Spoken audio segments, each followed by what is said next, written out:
I know how difficult it can be to feel off after eating, and it's so hard to eliminate foods and figure out what it is exactly that's bothering you. Did you know that 1 in 3 Americans think that they're sensitive to gluten, but only about 1% actually have celiac disease? For everyone else, it could be something else in those foods called FODMAPs. And you've started using FODzyme. How's that working out for you? Oh, it's so great. So I got this little jar, and I put my FODzyme packets in the jar, and it just sits right on our kitchen counter. It's a tasteless powder that you sprinkle right onto your food, and it helps to break down the FODMAPs, the hard-to-digest components in food that can cause bloating, gas, and pain before they cause discomfort. So what's the biggest thing you've noticed, the biggest difference? Bloating. And FODzyme helps with all of that. Yeah, think of it like Lactaid, but for garlic and onions, wheat, beans, which is a big one for me, cheese, and other common foods with FODMAPs. And we believe in FODzyme, and so we're very excited to partner with FODzyme to offer you 30% off your first order when you go to icaneatagain.com/oddities. That's icaneatagain.com/oddities for 30% off your first order. Finally, you can enjoy your favorite foods without the pain. Just go to icaneatagain.com/oddities. This episode is brought to you by Accenture. When your advertising operations fall out of sync, everything else follows. Spotify and Accenture are working together to reinvent the rhythm of ad sales, using automation, analytics, and smarter workflows to simplify campaign delivery and access better data across the business. The result? Less time spent on operations, more time connecting brands with the moments and fandoms that matter most. Learn more at accenture.com/Spotify. The Box of Oddities. Oh, we love a male pickup day. We love a female pickup day, too. That's a joke. What are you even talking about? I don't know. We picked up the mail. I am horrified. And we received some really cool stuff. We did. We got a few packages that we were not expecting and just blew my mind. And we had so much fun going through it all. I wanted to start with big thanks to Val, who sent us a real cornucopia. President's book, some socks, stickers, all kinds of fun stuff. Thank you so much for always thinking of us, Val. Also, Chris and Shanna from Gypsy Tide Collective, who sent us about a dozen custom prayer candles with us on them. One of them has a picture of you on it, and they got your dimensions just right. What is going on with you today? It's a patron saint of big old biddies. Oh, my God.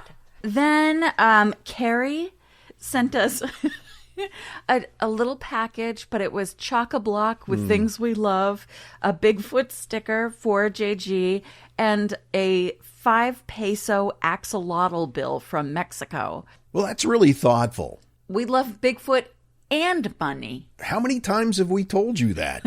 And then we got a package from Australia. Yeah, Debbie? Debbie from... You just want to say it, don't you? Titty Bong. Biddy Tong.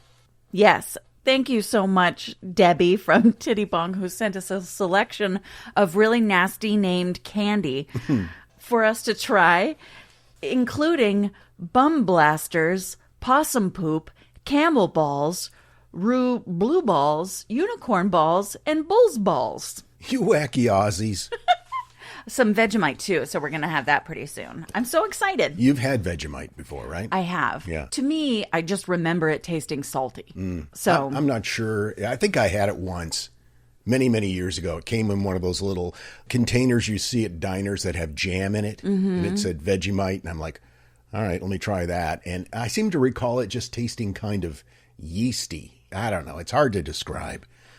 But I'm willing to try it again. I think we're going to do a video for that. Oh, that's a great idea. And we'll post that on Patreon. Well, you ready for some shit? What you got for me?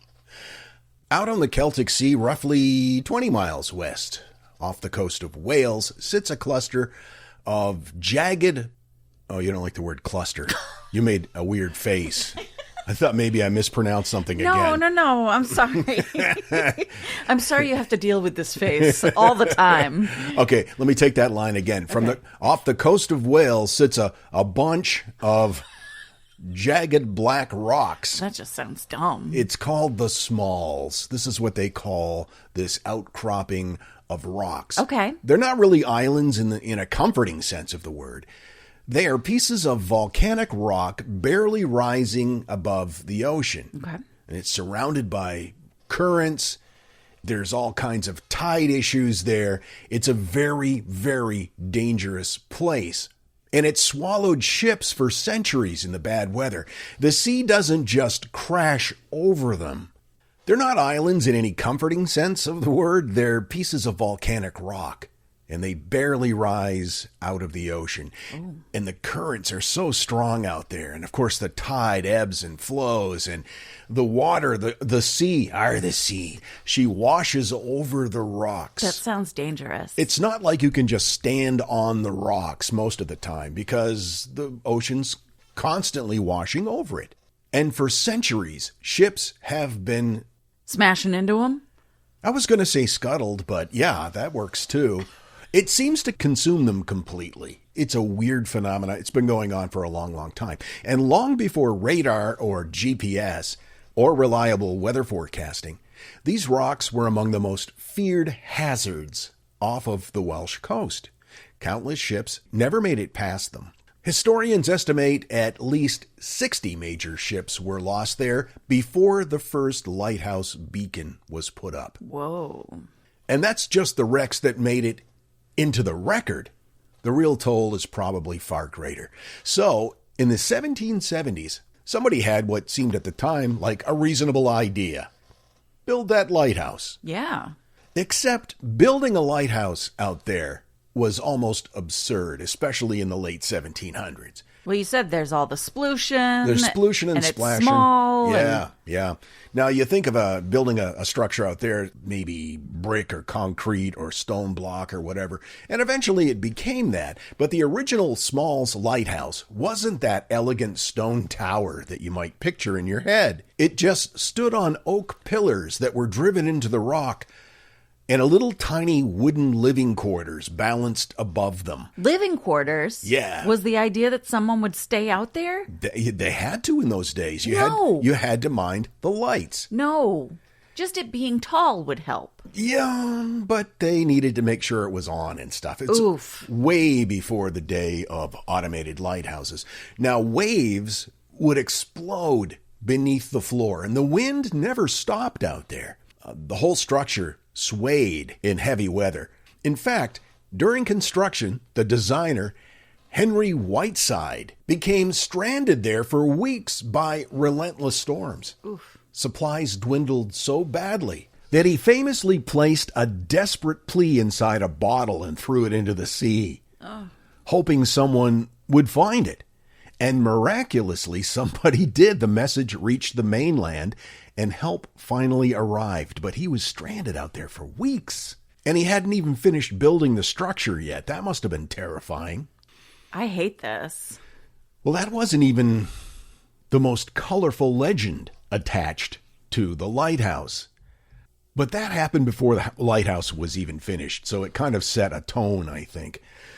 Anyway, the light was built, ships began steering safely around the rocks, and for years, men rotated through the lonely assignment of keeping that light burning in what became known as the world's loneliest outhouse. Lighthouse. It was out there. Yeah. So... Have you ever been to the world's loneliest outhouse? I feel like everyone I've been in has been exactly that. Yeah, there's different degrees of loneliness. Yeah. And sometimes it feels not lonely enough, if I'm being honest. Now, this was dangerous work, but mostly it was something else that was harder to explain. It was the isolation more than anything. You're way off the coast. You're out there by yourself. And it's not that modern version of the lighthouse that you think of. And it's not the kind of isolation that's modern today, like my phone doesn't get a signal for the afternoon or something. This was weeks, sometimes months, looking at nothing but gray, cold North Atlantic water. No way out if storms rolled in. And that's where our story begins. It was 1801, and two lighthouse keepers arrived for duty. Thomas Howell and Thomas Griffith. Now, the strange thing is that history remembers them almost entirely because they hated each other. They couldn't stand each other. Accounts written later consistently described the two men as having a difficult relationship. They reportedly argued all of the time, even when being assigned together on a lighthouse, out there on the rock for weeks alone. Imagine that. Taking two people who already hate each other and sticking them in the loneliest outhouse in the world. Well, maybe not an outhouse. And sticking them in the loneliest and most dangerous lighthouse in the world. There's no leaving. You get out there, you're there. There's no walking off to cool down after an argument. All you've got each other on this oak platform, which kind of, in my mind, looks like maybe a fire observation tower is today. Sure. You're out there day after day. And then something happened that nobody could have planned for. Thomas Griffith became seriously ill. Or perhaps he suffered a fatal accident. That's one of the more frustrating things about these old stories. The records aren't entirely clear. Different accounts describe illness. Others mention some kind of an accident. Whatever the case, the outcome was the same. Griffith died. Now, suddenly Thomas Howell finds himself completely alone, except for the body that's out there. Oh, no. And he had weeks to go before the shift was up. There was no two-way radio or anything. They dropped you off and, well, we'll be back in 6 months or whatever the case may be. Yeah. So what do? Today, the obvious answer, it seems simple. You bury the body or commit the body to the sea. But Howell believed he could not do that, because everybody knew that he hated this guy, and this guy hated him. If he returned alone, without Griffith's body, what would people assume? Well, I mean, he's already dead, so we all have our assumptions, Howell. But he felt if he brought the body back, they could look at it and say, okay, well, this was a natural accident, or this was a disease, or whatever. But he was afraid that people were going to think that he murdered them. And he'd have really no way to prove otherwise if he did not have the body. This was his best chance. His greatest fear was not being trapped with a corpse. It was surviving and then being hanged for a crime he did not commit. He needed that corpse. He needed that corpse. Before becoming a lighthouse keeper, he had worked as a cooper, a craftsman who built wooden barrels. Right. So using spare timber from inside the lighthouse, he built a crude coffin for Griffith's body. And then he carried it outside and he lashed the makeshift coffin with the body inside to the railing surrounding the lighthouse. And his thinking was pretty logical. The body would remain preserved well enough for examination. His innocence would be proven. All he had to do was wait for relief. Except it seemed to never come because, terrible stroke of bad luck here, storm after storm rolled across the sea and boats could not land even after he waited for weeks till the agreed upon date of his retrieval. The boats didn't come. The waves were too dangerous. Days became weeks. Weeks stretched into months. Months? It was months before they could finally get back to the lighthouse. Ugh. So at this point, I'm guessing it's not super warm out there. Oh, God, no. And it's salty. Of course. So you've got kind of a jerky situation happening? Well, yeah. I would not be surprised if perhaps that did occur. But there's no confirmation exactly, other than the body was out there strapped to a railing for months. But through it all, Thomas Howell kept the light burning every single night. He had to climb down those stairs in the darkness, check the lamps, clean off the lenses, and knowing just outside the window of his little survival hut, his dead companion was still there. Now, that's pretty bad, but then things somehow became worse. Oh, no. The coffin started falling apart. Sure. As you mentioned, salt water, the wind, endless battering of storms that rolled in, and the wood splintered. But the ropes held.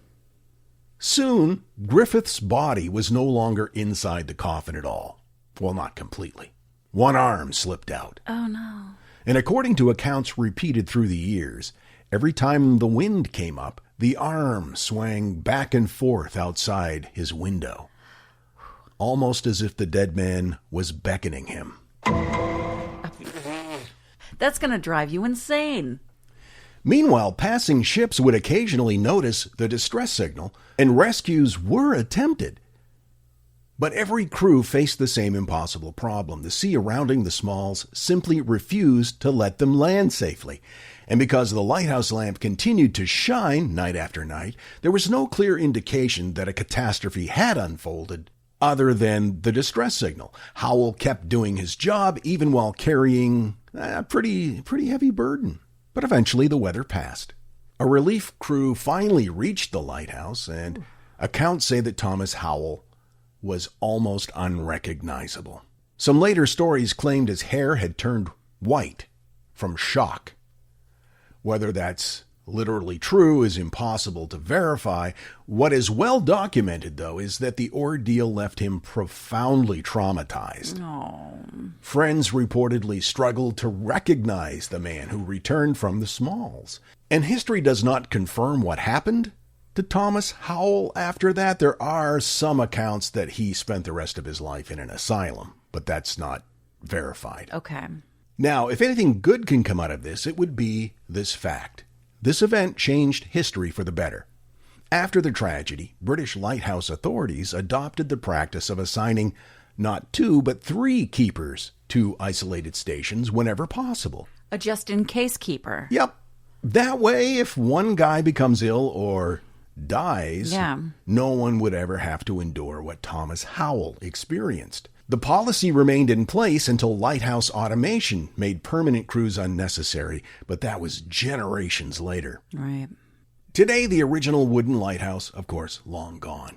It's replaced by a 19th century structure that's made of stone. It's a stone tower and still stands on the Smalls. Helicopters now service it. The light is automated. No one waits there through the winter storms wondering if the next boat is ever going to arrive. But if you know the history, it's hard to look at that tower without thinking about that guy who spent months trapped above the sea on a platform made out of oak, faithfully tending the light, while a constant reminder of death is just swinging outside his window. Flopping around. Yeah. Oof. Sometimes the scariest stories don't come from ghosts. Sometimes the scariest stories are about ordinary people. Wait a minute. Who make impossible choices. I know what's happening. Because every other option feels worse. All right, I'm not going to use that anymore, I promise. As far as you know. My source information, Rock Lighthouses of Britain by Christopher Nicholson, A History of Lighthouses by Patrick Beaver, and Smalls Lighthouse Historical Overview and Incident Summary compiled by People's Collection Wales on Smalls Lighthouse Tragedy. That is genuinely upsetting. It's amazing that that body didn't get washed over with all of the storms that came through. And the fact that the coffin he built started falling apart. Yeah. Oh, man. Out there in the sea. And his companion must have been ripe by the time they got out there. Oh, I bet. Just terrible. I bet everyone was like, oh great. Good. Thanks for saving that for us. Yeah. We're really excited about it. You did the right thing. Not at all. Ew. And they don't even mention that. How he had to deal with, I would guess, that horrible smell. Maybe the sea breeze kept it fresh. Yeah, maybe.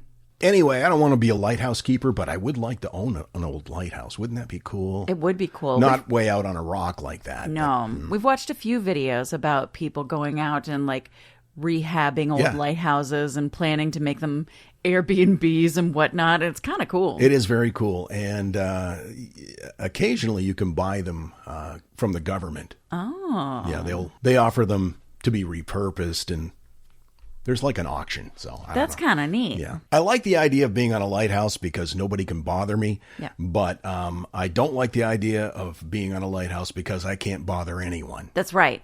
Yes. It's a wicked trade-off. You have intense bothering needs. I do. Well, if you know anything about us, you know that we have weird eyeballs. We sure do. And so it's important to us, if we're going to have to wear glasses, to look good. And you know me, I'm frugalicious. So I will sometimes put off buying new glasses because I don't want to pay for them. But that is not a problem anymore because of Zenni. Zenni is an online eyewear shop.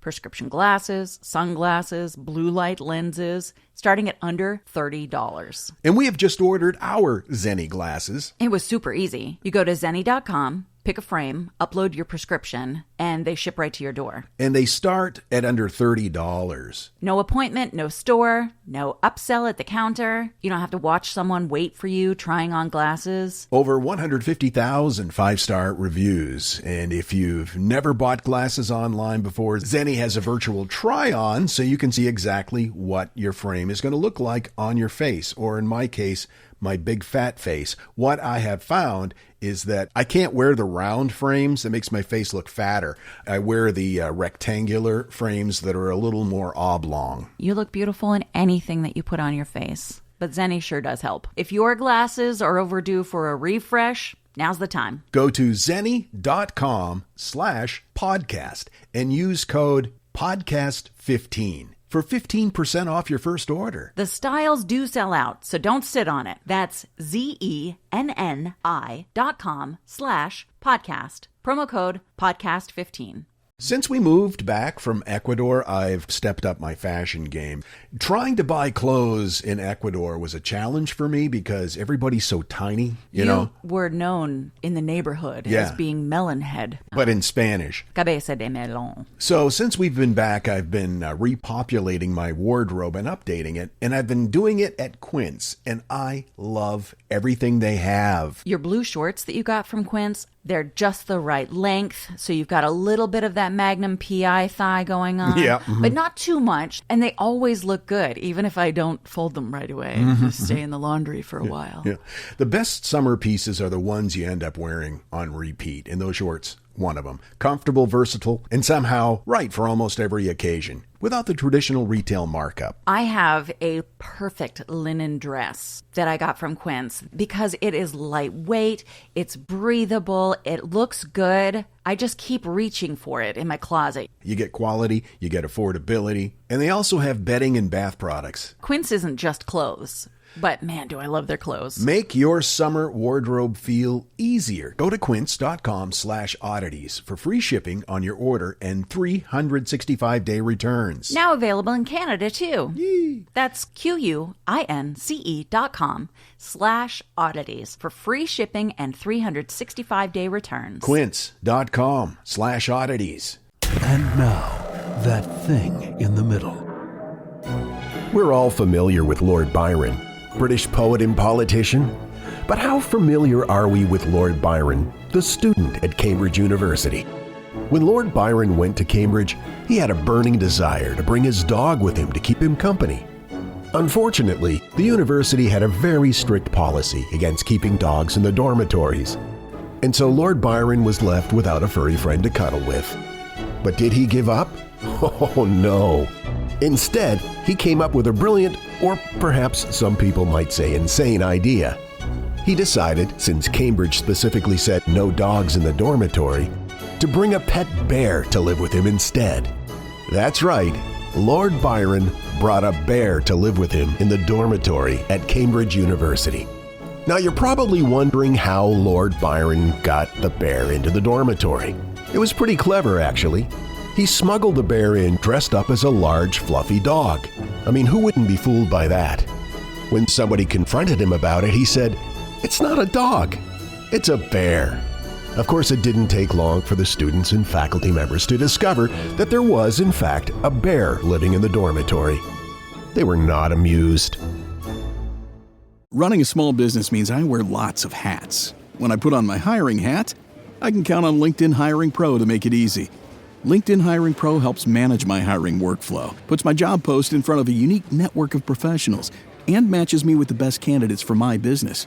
I can also share my job with my network. No other job site lets me do that. No wonder most small businesses say they'd use LinkedIn Hiring Pro again.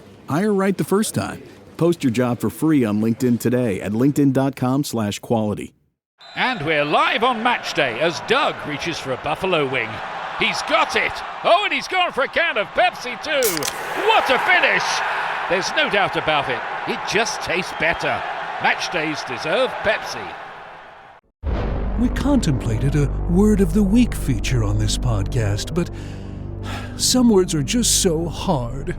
This is the Box of Oddities. First, I want to thank Kveta for sending us the suggestion for this story. This was a treat, so appreciate you. It's 1892, and we are at the Viennese International Exhibition of Music and Theater. This was a major cultural exhibition that celebrated the performing arts from all around the world. Showcased everything from musical instruments to opera, stage design, costumes, historical artifacts, with countries organizing their own national exhibits to highlight their unique artistic traditions and technical achievements. The exhibition became an early attempt to systematically document, compare, and preserve the history of music and theater, since at the time there was no widely recognized university departments devoted specifically to these fields. Instead, knowledge about music and theater was often housed in museums and libraries and conservatories and among collectors. Now, this event was not the project of a single organizer. Vienna's mayor initially proposed the exhibition in 1891 to commemorate the 100th anniversary of Wolfgang Amadeus Mozart's death.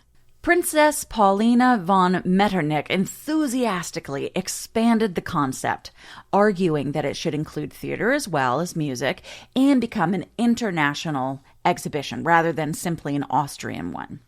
Now, this was a huge event. It was held in Vienna's Prater Park, centered around the famous rotunda, the enormous exhibition hall originally built for the 1873 World's Fair. This was held under the patronage of Archduke Karl Ludwig and organized by a special commission. Now, this we all know to be true.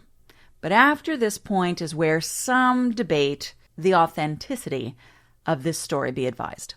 Now, as I said, there were many people involved in putting this immense event together. We've mentioned Princess von Metternich, who was more than just a princess. She was one of Europe's great cultural tastemakers. She was the granddaughter of the famous Austrian statesman Clemens von Metternich. What a wonderful name that is. So and became renowned as a patron of music, theater, fashion, and the arts. During her years in Paris and Vienna, she championed composers such as Richard Wagner or Wagner. Wagner, I think. Richard Wagner sounds like a 1980s soap star. That's Jack Wagner. God dang it. Or Jack Wagner, if you will. She introduced the designs of Charles Frederick Worth. It looks like Worth, but I'm sure it's pronounced Worth. Like Volkswagen. And became one of the most influential women in European high society. Also involved was a woman named Countess Anastasia von Kilsmansegg. She was a Russian-born countess who married Count Erich Kilsmansegg, an influential Austrian politician who would later become minister-president of Austria. The princess served as honorary president, the countess as president of the Ladies' Committee. While Princess Pauline was the public face and visionary behind the exhibition, Countess Anastasia oversaw much of the practical work carried out by the Women's Committee. That committee organized many of the social functions of the event, the receptions, the ceremonial events, the decorations, and the hospitality. Now, this is an important part of the background of this story. The princess also founded the Flower Parade down the main street of the Prater. This is a tradition she began years before that actually still goes on today, which is pretty cool. Okay, so the stage is set. The Countess is in charge of the committee that organized many of the social functions, the receptions, the ceremonial events, and the decorations. But the princess is the honorary president of the whole event.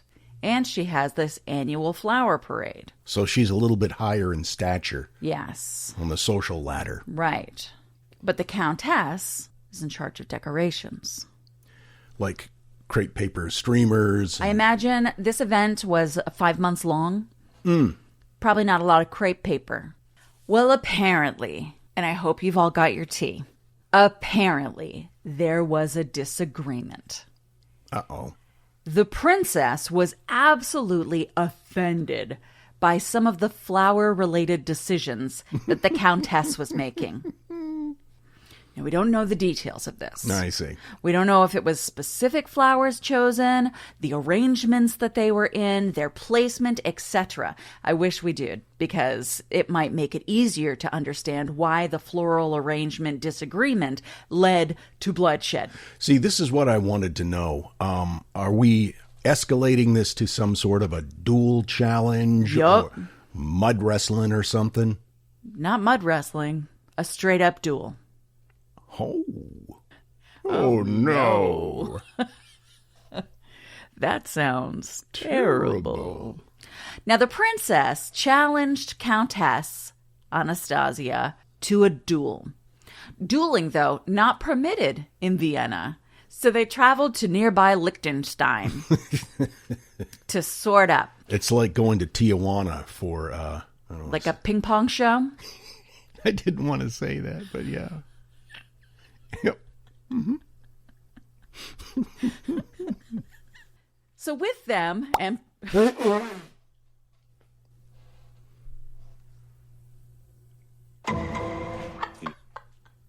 this has really Yeah, it's derailed. just derailed. This whole episode's right in the shitter. With them, and presiding over the duel was Baroness Lubinska.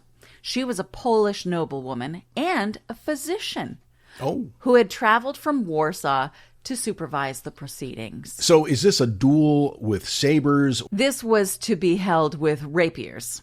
Okay. There are not a ton of lady doctors out there, and so this lady's kind of a beast. And she was unusual for practicing the antiseptic methods championed by Joseph Lister. Oh, wow. Cutting edge. Yeah. She had treated battlefield injuries, and she knew that even a minor sword wound could become deadly if bits of whatever got inside the wound. So she was insisting that in order to reduce the risk of infection, male servants were to turn their backs and the duelists were to strip to the waist before the match began. So from the waist down, they were still clothed. Yes. Okay, protecting their vaginas. Yep. This detail inspired more than a little sexy art. You know, that the topless duel caused a sensation at the time. I could imagine. Okay.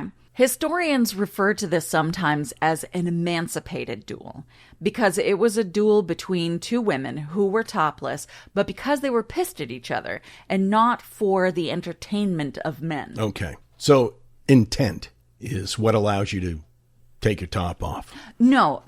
It's intent is what makes it an emancipated duel or not. So in a legit competition, you could still take your top off back then?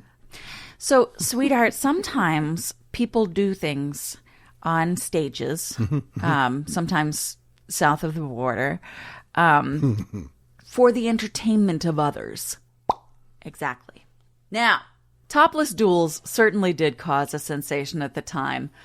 Some believe that this part of the story was exaggerated and that the ladies kept their corsets on. Okay. That's a somewhat less scandalous image than later depictions suggest. But still, it's a countess and a princess. They're basically in their underwear over flower arrangements. Poking each other with sharp, pointy things. Yep. Now, as we said, the decision in this case to fight topless was said to have been practical, not provocative. The duel itself was brief. The princess drew first blood, cutting Anastasia across the nose before receiving a wound on her own arm. Under the agreed-upon rules, first blood ended the contest rather than it being a duel to the death. Thank goodness. Oh, that's good. Because then what are you going to do with that body? Yeah. Right? You have to build a coffin. You got have to to lash it to the side of something. It's just cumbersome. Exhausting. Baroness Lubinska treated both women's injuries, and their seconds encouraged the rivals to embrace and reconcile. Oh, I love that. I like when I'm watching boxing or maybe a UFC fight or something. At the end, they've been just beating the crap out of each other, and at the end, they hug. I feel like hopefully they'd put their tops on by that point. Otherwise, this feels like a real sensationalized report. Like, okay, now hug. Yeah, now linger. Okay, whether or not this actually happened, as I said, murky. Reports of two aristocratic women fighting a topless sword duel spread rapidly across Europe. On August 23rd, 1892, the Pall Mall Gazette reported, "No small sensation has been made by the report of a duel between two ladies of the high Austrian nobility. The affair was so regarded as so serious that it could only be settled by blood." It's a wonderfully dramatic story, but historians have found a major problem. There are no known contemporary primary sources documenting the duel itself.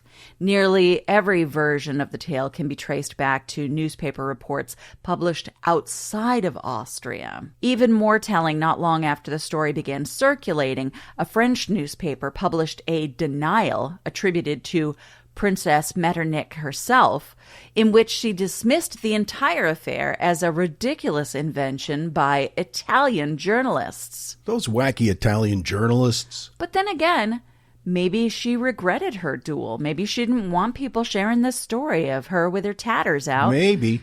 I want to believe it happened. And I really want to believe that lingering hug part. So. No, wait, just give me a second. Okay, go ahead. So, did the duel actually happen? It's impossible to say with certainty. It remains one of those historical stories that sits somewhere between fact and rumor and legend. The women certainly existed, and they really did clash over floral arrangements for Vienna's 1892 Music and Theater exhibition. But whether that disagreement culminated in a trip to Liechtenstein so that they could fight each other topless, I cannot say. I just want to know, what was so offensive? Was it irises? Yeah. Peonies, maybe? What happened? Well, it wouldn't be peonies. Those seem like a friendly blossom. Maybe lupins. I'm going to say lupins. I got my information from the history blog, musau.org, and the Vintage News. Wow, from dead lighthouse keepers to topless aristocratic duelists. We've been all over today. You're welcome. theboxofoddities.com. You want to get a hold of us, all the information is there. And other stuff, information on other stuff about the Box of Oddities, like, let's say, the newsletter. Yep. You can sign up for that there. It's free, and you just click the button and fill out the thing, and we'll do the rest. And we'll see you next time. Until then, keep flying that freak flag. And fly it proudly, you beautiful freak. And so, let it be known that the Box of Oddities belongs to you, and its fate is in your hands. Therefore, we wish to offer our deeply felt gratitude and appreciation for your patronage. theboxofoddities.com. Copyright 2026, all rights reserved. Hey there, I'm Travis Hoyam, one of the hosts of Motley Fool Hidden Gems Investing. Each weekday on Motley Fool Hidden Gems Investing, we talk through the business news you need to know and the stories moving stocks on Wall Street. On weekends, we game plan personal finance strategies and dive into the industries shaping tomorrow and host the experts, authors, and executives that understand them. Tune in for insights and a long-term perspective on investing and, of course, stock ideas, plenty of them. To quote a listener, it pays to listen. Check us out and subscribe wherever you listen to podcasts.